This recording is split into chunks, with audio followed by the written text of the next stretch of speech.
네, 안녕하십니까. 글로벌 모니터 김수원 대표입니다. 자, 오늘은 비철금속 업체 풍산 이야기를 좀 하려고 하는데요.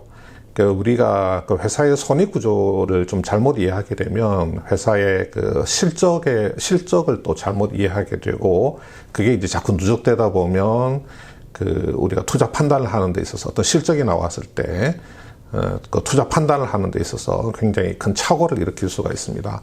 지금 풍산 같은 경우에 제가 일부 매체에서 좀 잘못된 기사가 나오고, 또 우리 투자자분들이 이제 또 회사의 손익 구조에 대해서 좀 잘못 이해를 하고 있는 부분들이 제 눈에 좀 보이고 있어서 제가 오늘 설명을 좀 드리도록 그렇게 하겠습니다. 우선 자료를 한번 보시겠습니다. 자료를 보시면 이렇게 이게 판때기 같은 게 좀 있죠. 붉은색 판때기 같은 게 있는데, 우리가 비철금속 업체는 크게 이제 두 가지로 나눌 수가 있죠. 재련업체하고 가공업체입니다. 자, 비철금속 재련업이라고 하는 것은 이제 비철금속 광석을 재련하거나 정련해서 덩어리 형태나 이거 판때기 형태의 좀 순도를 높인 이 금속을 만드는 그걸 말합니다. 그래서 LS 니코 동재련, 요거는 이제 구리 전기동을 만드는 재련업체고, 영풍이나 고려 아연 잘 아시죠? 아연 재련업체입니다. 요 사진에 나와 있는 요것은 구리 전기동입니다. 구리 전기동 판때기 모양으로 이렇게 만든 거죠. 자, 요거는 이제 좀 매끈해 보이죠. 아주 산뜻하고 매끈해 보이는 건데, 이것은 비철금속 가공업체의 제품들입니다. 괴나 아니면 판때기, 그걸 원료로 해가지고 가공품을 만드는데, 판 모양으로도 만들고, 봉 또는 선 모양으로 이렇게 제조를 하는 겁니다. 요 풍산이 굉장히 대표적인 회사고요. 또 쭉 이런 회사들이 있습니다. 최근에 제가 어떤 기사를 보니까 닥터 카퍼의 귀환, 닥터 카퍼는 우리가 흔히 알듯이 구리를 말하는 거죠. LS 니코 동재련 풍산, 극심한 온도차 왜 발생하는가. 니코 동재련은 여기는 이제 재련업체죠. 아까 말씀드린 구리 전기동을 만드는 업체고, 풍산은 LS 니코 동재련으로부터 구리 전기동을 사와서 그것을 가공을 해서 제품을 만드는 가공업체입니다. 두 회사 간의 실적 차이가 크다 이런 이야기 같긴 한데, 기사 내용에 보면 전기동 값이 급등을 해서 이 풍산이라고 하는 회사가 재고자산 평가 이익을 크게 얻는다. 전기동 값이 급등을 해서 상반기에 이런 식으로 이야기를 하고 있습니다. 그리고 기사 내용 한번 보겠습니다. 뭐라고 써놨는지. 풍산은 구리 가격 상승에 따른 재고자산 평가 이익 급증으로 올해 사상 최대 실적을 거둘 것으로 전망된다. 그 다음에 여기 보니까 풍산은 제품 가공을 위해서 재고를 쌓아두는데, 전기동 가격이 오르면 재고자산 차익이 고스란히 영업이익으로 잡힌다, 이렇게 되어 있습니다. 자, LS 니코동으로부터 구리 전기동을 매입을 해서 창고에 쌓아뒀다가 제품 가공에 투입을 해서 가공품을 만들어서 파는 게 풍산이 하는 일인데, 창고에 구리 전기동 재고를 쌓아둔 상황에서 전기동의 국제 시세가 오르면 재고자산 차익이 많이 발생돼가지고 그것이 고스란히 영업이익으로 잡히는데, 2분기에 풍산이 상반기에 실적이 좋았던 게 그게 가장 큰 이유고, 그렇기 때문에 앞으로 구리 가격이 계속 상승해서 재고자산 평가이익이 많이 남에 따라서 올해 사상 최대 실적을 거둘 것으로 전망된다, 이런 이야기 아니겠습니까? 실제로 과연 그럴까요? 그렇지 않습니다. 제가 설명을 드리겠습니다. 자, 이게 풍산의 손익계산서입니다. 상반기. 작년 반기에 1조 1000 매출, 올해 반기 1조 6천 매출 많이 늘었습니다. 자, 영업이익은 엄청나죠. 작년 반기에 190억 정도 영업이익 냈는데 올 반기에 1680억 정도 냈습니다. 올 반기에 실적이 엄청나게 좋았습니다. 자, 그런데 이 전기동 가격 국제 추세 한번 보겠습니다.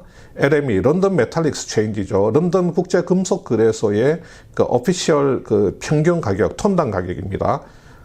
자, 3월 달에 전기동 9,000불, 4월 달에 9,300불, 5월 달에 10,000불 쭉쭉쭉 올라가고 있는데 6월 달에 꺾였습니다. 9,600으로 내려왔다가 7월 달에 9,400으로 내려오고 8월 달에는 9,300으로 내려왔습니다. 그러면 여러분 생각 한번 해보십시오. 전기동 가격이 올라가지고 재고자산 평가 이익이 크게 나서 그게 고스란히 영업이익으로 갔다 그러면 6월 달에는 재고자산 가격이 꺾였기 때문에 여기서부터는 평가 손실이 발생돼서 지금 풍산은 계속해서 막대한 재고자산 평가 손실을 입고 있기 때문에 지금 영업 실적에 굉장히 큰 영향을 받고 있다. 이렇게 해석할 수밖에 없습니다. 근데 과연 그럴까요? 재고자산 전기동의 그 가격 하락이 재고자산 평가 손실에 영향을 줄 수도 있고 굉장히 제한적일 수도 있습니다. 제가 뒤에서 설명을 드리겠지만 지금 저 매체에서 기사를 쓰듯이 전기동 가격이 올라서 재고자산 평가 이익이 많이 발생해서 상반기에 실적이 좋아졌다. 이런 식의 논리라고 하면 지금 6월 달부터 꺾인 재고자산 가격 때문에 하반기에는 재고자산 평가 손실을 크게 입어서 영업에 굉장히 큰 타격을 받고 있다. 이렇게 말할 수밖에 없습니다. 그러나 제가 생각할 때는 실제로는 그렇지 않을 것 같습니다. 자, LS 니코 동재련으로부터 풍산이 구리 전기동을 매입을 하죠. 그래서 창고에 쌓아뒀다가 나중에 생산 라인에 투입을 할 겁니다. 재고 10,000톤 1,000억 원어치를 갖고 있다고 가정을 해보겠습니다. 그러면 톤당 1,000만 원이죠. 자, 이 상황에서 전기동의 국제 시세가 톤당 1,200만 원으로 올랐다. 그러면 풍산이 가지고 있는 전기동 재고는 1,200억 원의 가치를 가지게 되고 재고자산 차익으로 200억이 발생되고 영업이익이 고스란히 200억 증가하는 효과가 생긴다. 그렇지 않습니다. 재고자산 평가 차익은 없습니다. 회계 기준에서는 재고자산의 평가 이익을 인정하지 않습니다. 이걸 저가법이라고 하는데요. 뒤에서 조금 더 설명을 드리겠습니다. 회계적으로 이걸 인식을 하게 되면 분식회계를 하고 잡혀갑니다. 자, 풍산의 제품 판가는 직전월에 구리 전기동 평균 가격에다가 일정한 마진을 붙여서 결정합니다. 그러니까 이걸 롤 마진이라고 하는데요. 원재료가하고 판매 제품가 간의 그 차이를 말하는 겁니다. 왜냐하면 원재료가에다가 마진을 붙여서 판가를 결정하니까 롤 마진이 생기는 거죠. 원재료 가격과 제품 가격 간의 차이가 생기게 되는데, 자, 이렇게 줄을 쭉 그어놓고 우리가 1월, 2월, 3월, 4월, 5월이라고 한번 가정해 보겠습니다. 자, 1월에 전기동 가격이 1,000만 원, 그 다음 달에 1,100, 1,200, 1,300, 1,400으로 계속 쭉 올라가는 추세에 있다. 이 전기동 가격에 연동해서 일정 마진이 붙어서 풍산의 가공제품 가격이 결정되니까 1,300, 1,400, 1,500, 1,600, 1,700으로 한번 가정을 해봅니다. 자, 여기 자, 판가가 1,600으로 어떻게 결정이 되었습니까? 바로 직전월에 전기동 월 평균가가 1,200이니까 이 1,200에 400 정도의 마진을 붙여서 1,600으로 결정을 했죠. 그런데 이 1,600만 원 판가 제품을 만드는데 투입된 그 전기동, 그것은 약 석 달 전에 1,000만 원 할 때 사온 것들입니다. 석 달 전 전기동 가격이 1,000만 원 할 때 사온 것들을 여기에 생산에 투입을 하는데, 여기서 생산해서 만들어진 제품의 판가는 바로 직전월, 그러니까 전기동 가격이 많이 오른 가격에 연동해서 일정 마진을 붙여서 결정이 되어버린다는 거죠. 그러니까 당연히 차익이 커지죠. 수익성이 좋아지죠. 여기도 마찬가지입니다. 여기도 직전월, 그러니까 1,300, 전기동 가격 1,300과 연동해서 일정 마진을 붙여서, 롤 마진을 붙여서 1,700으로 판가가 결정되었지만, 이 1,700 판가 제품에 투입되는 실제 원가는 약 석 달 전 전기동 1,100 할 때 1,100에 매입한 그 전기동을 투입해서 만든 겁니다. 그러니까 당연히 차익이 크게 발생할 수가 있죠. 이 비철금속 제품이라고 하는 거는 런던 메탈 익스체인지가 런던 그 금속 거래소에서 이제 주로 많이 대부분 거래가 되는데, 풍산은 신동업체입니다. 신이라고 하는 거는 뭐 잡아서 늘린다 뭐 이런 그 의미의 한자거든요. 그러니까 이 신동이라고 하는 것은 구리를 가공해서 판이나 관, 봉, 선 같은 제품을 만드는 걸 신동이라고 합니다. 자, 전기동. 이 풍산이 쓰는 원재료의 그 런던 메탈 익스체인지 가격이 있습니다. 여기에다가 롤 마진을 붙여서 판가가 결정이 된다고 했죠, 앞에서. 그러면 이 원재료 매입 가격이나 제품의 매출 가격, 판가는 그 LME 가격이 그 영향을 미친다. 이게 이제 기준이 된다. 그런데 자, 실제로 투입되는 원재료, 그 회계상으로 인식되는 원재료는 대충 약 석 달쯤 전에 구매를 한 겁니다. 그러니까 당연히 원재료 가격이 오르는 추세에 있을 때 판가는 상당히 오른 원재료가에 연동해서 판가는 높이 책정이 되지만 실제 투입되는 원재료는 석 달 전에 쌀 때 구매한 것이기 때문에 원재료 가격이 이렇게 급등할 때는 그 굉장히 이익이 커지게 되고, 반대로 원재료 가격이 급락할 때는 반대의 영향이 나타날 수가 있는 겁니다. 이걸 우리가 메탈 게인이라고 하는 거거든요. 그 실제 원재료 투입과 그 다음에 판가 결정 시점의 원재료 가격의 차이 때문에 이 가공업체가 얻는 그 게인, 이익, 이게 메탈 게인이라고 하는 겁니다. 그러니까 풍산이 상반기에 저렇게나 실적이 좋았던 것은 구리 전기동의 지속적인 가격 상승 효과에 대한 메탈 게인이지, 창고에 쌓아둔 원재료 가격 그 자체가 올라가지고 그 차익을 고스란히 영업이익에다가 때려 박아 넣기 때문에 그렇다고 주장하는 것은 풍산의 손익 구조를 전혀 이해하지 못하고, 그 다음에 회계상의 재고자산 평가 이익에 대한 개념이 지금 없이 주장을 하는 겁니다. 저렇게 되면 지금 풍산은 엄청난 재고자산 평가 손실에 시달리고 있다고 주장을 할 수밖에 없어요. 그것도 또한 그렇지 않을 가능성이 높은 겁니다. 자, 원재료 매입에서부터 매출 발생까지 3개월 내외가 소요된다. 또 이제 풍산 같은 업체는 원재료의 원가 비중이 한 80% 정도 됩니다. 물론 그 재련 업체는 90% 이상 올라갑니다만 가공업체도 한 80% 정도 들어가게 되는 겁니다. 그러니까 영향이 크죠.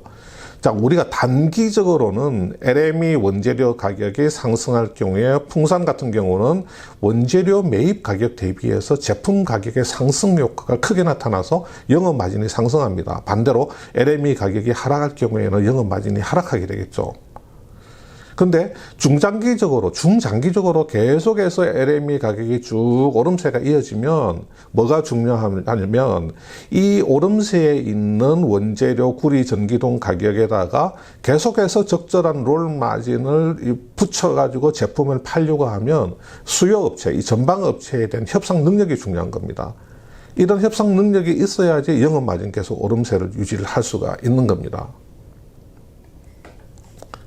자, 그러나 단기적으로는 LME 가격이 상승하느냐 하락하느냐에 따라서 바로바로 어떤 수익 개선 또는 수익 하락 효과가 나타나게 되는 거죠. 이 롤 마진을 결정하는 주요 요소는 원재료 LME 가격이 제일 중요하지만 그 환율도 당연히 크게 영향을 미칠 수밖에 없죠. 자, 그 다음에 재고자산 평가에 대해서 한번 말씀드려 보겠습니다. 우리가 재고자산 그러면 원재료 또 뭐 제공품, 완제품 이런 거. 원재료는 글자 그대로 원재료, 완제품은 말 그대로 완제품, 제공품은 원재료에서 벗어나서 생산에 투입됐는데 아직 완제품으로 완성되지 않은 거, 지금 만들고 있는 거. 자, 완제품 기준으로 이 완제품을 만드는데 제조 원가가 1,500만 원이 투입됐다. 그러면 이 완제품 재고의 장부가는 당연히 1,500이 되죠. 자, 지금 재고 상태에서 1,600으로 이제 이 완제품의 시세가 1,600으로 올랐어요. 장부가는 그대로 1,500. 재고자산 평가이익 인식하지 않습니다. 없습니다. 저가법입니다. 회계기준에 따라서. 그런데 이게 지금 재고 상태에 있는데 1,300으로 가격이 떨어졌다. 팔아봐야 1,300밖에 못 받는다. 그러면 장부가를 1,300으로 고치고 재고자산 평가 손실 200을 인식해서 매출 원가에다가 반영을 하는 겁니다. 그만큼 그 이익이 떨어지게 됩니다. 원가가 늘어나 버리기 때문에. 그런데 여전히 재고 상태에 있는데, 자, 이 완제품의 그 시중 시세가 1,400으로 회복이 되었다. 그러면, 자, 앞에서 200만큼의 재고 평가 손실을 인식해서 매출 원가에 반영을 했는데, 조금 가격이 이제 시중 시세가 회복되었다. 지금 완제품 재고로 있는 상태에서 그러면, 앞에서 인식했던 재고자산 평가 손실 중에서 그 100만큼을 환입을 시켜줍니다. 환입이라고 하는 것은 매출 원가에서 차감을 시켜준다. 그러니까 이런 환입이 일어나게 되면 매출 원가가 줄어드는 효과가 있기 때문에 수익성이 개선이 되는 겁니다. 자, 재고자산 완제품을 기준으로 하는 그 재고자산 평가는 이런 식으로 돌아가게 됩니다. 자, 그러면 그 전기동 그 원재료 기준으로 한번 보겠습니다. 완제품하고는 조금 다릅니다. 회사가 보유하고 있는 전기동의 원재료 그 가격은 시세 변화는 어떻게 반영이 되느냐. 예를 들어서 LS 니코동으로부터 전기동 원재료를 1,000만 원에 샀다. 그러면 원재료 재고자산 장부 가격이 1,000만 원이죠. 자, 이 상태에서 지금 이제 재고로 있는데 가격이 1,200으로 올랐다. 당연히 저가법에 의해서 장부가는 1,000원 유지, 재고자산 평가이익 없습니다. 재고자산 차익 인식하지 않습니다. 근데 800으로 떨어져 버렸다. 그러면 자, 두 가지 케이스입니다. 첫 번째 케이스. 자, 이 원재료를 사용해서 그 가공 완제품으로 완성하기까지 총 투입되는 원가가 한 1,300 정도 될 거다. 다시 말해서 이 전기동 원재료를 800에 사왔는데 500을 더 써가지고 총 1,300을 들여서 최종 제품으로 만들어낼 걸로 예상이 되는데 현재 제품 시세가 1,200이다. 1,200밖에 안 된다. 1,300 들여서 만들었는데 팔아봐야 1,200밖에 회수를 못하니까 재고자산 평가 손실로 100을 인식을 하고 이것을 매출 원가에다가 반영을 해줘야 됩니다. 근데 케이스 2, 제품으로 완성할 때까지 총 투입되는 원가가 1,300으로 예상되는 것은 이제 케이스 1과 똑같은데 현재 완성 제품의 시세가 1,350으로 형성이 돼 있다. 1,300에 만들어서 1,350에 팔 수 있다. 그럼 50만큼 남길 수 있으니까 재고자산 평가 손실을 인식할 필요가 없는 겁니다. 자, 재고자산 회계는 이렇게 돌아가는 겁니다.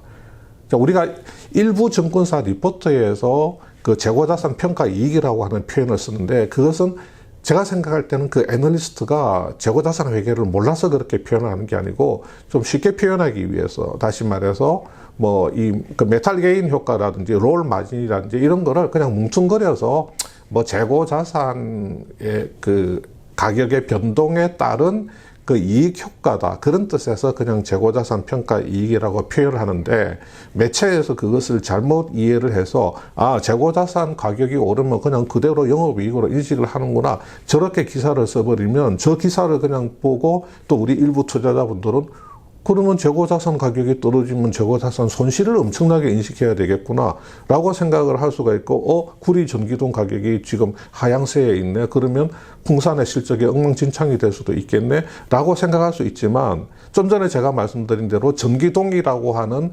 원재료의 이 가격이 떨어진다고 하더라도 앞으로 추가로 투입돼야 할 원가가 얼마를 투입해서 완제품을 만들 수 있고 지금 풍산이 그 출시하고 있는 완제품 가격이 얼마냐 이것을 비교를 해서 재고자산 평가 손실을 인식해야 될 것이냐 말 것이냐 하는 게 결정이 되기 때문에 그렇게 속단을 해서는 안 된다는 거죠. 이런 것을 알고 여러분들이 여러 가지 지표도 좀 살펴보고 데이터도 보시면서 판단을 하셔야지 단순 무식하게 그냥 구리 전기동 가격이 올랐다 내렸다에 따라서 이익이 나고 손실이 나고 하는 것은 아니다 하는 것을 제가 좀 말씀을 드린 겁니다. 오늘 여기까지 하겠습니다.